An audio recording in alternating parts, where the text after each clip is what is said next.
Right, so let's move on to some news. Ian, what's happening in the world of AV this week then?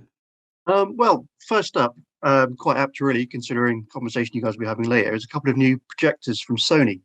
They've announced 2 new native 4K SXRD laser home projectors.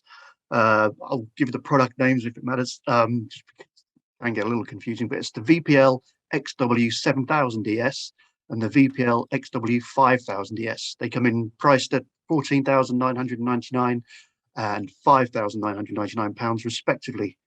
More expensive model comes with a brightness of 3,200 lumens, which is quite impressive, and some other additional features such as a new 70mm advanced crisp focus lens, and other bits and pieces, which again, like I say, you guys might be better judged to kind of speak about in a bit more detail.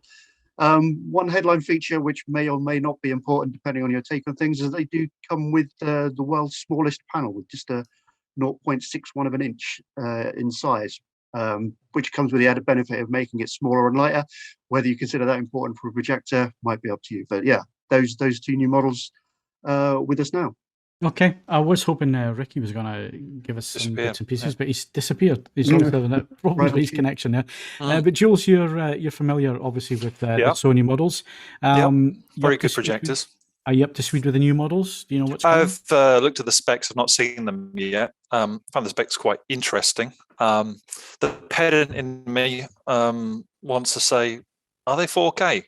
They're UHD, aren't they? They're actually natively 3840 by 2160, not 4096 by 2160, like Sony's previous 4K panels and like the JVC panels. So they're UHD resolution, aren't they? So they've cut down the panel size as well. And does that equate to an image that's not quite as sharp? When the DLP projectors went down from their 0.95 chips to 0.65, they weren't quite as sharp as the older ones.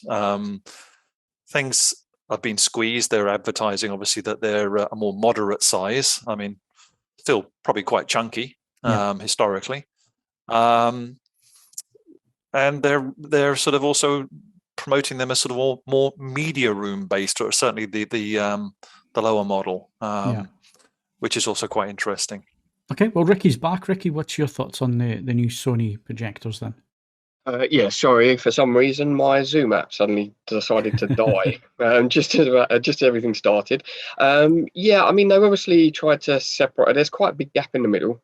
They've obviously streamlined and brought out a few sort of reductions in the kind of cheaper version.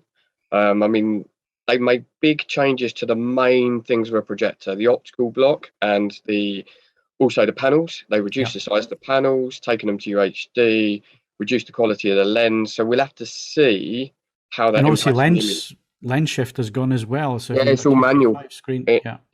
So I mean, that's going to wipe out. I know for us, that's going to wipe out at least 50% of our clients because they've got scope screens now, 235, 240 screens, which won't work. It's an interesting decision, that it really is. And again, we're pointing to costs here.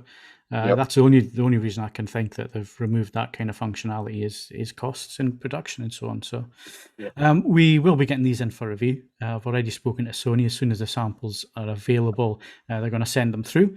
So we will get to reviewing those at some point. But that's 2 new projectors from Sony. The news story is up there. Ian put the news story together earlier in the week.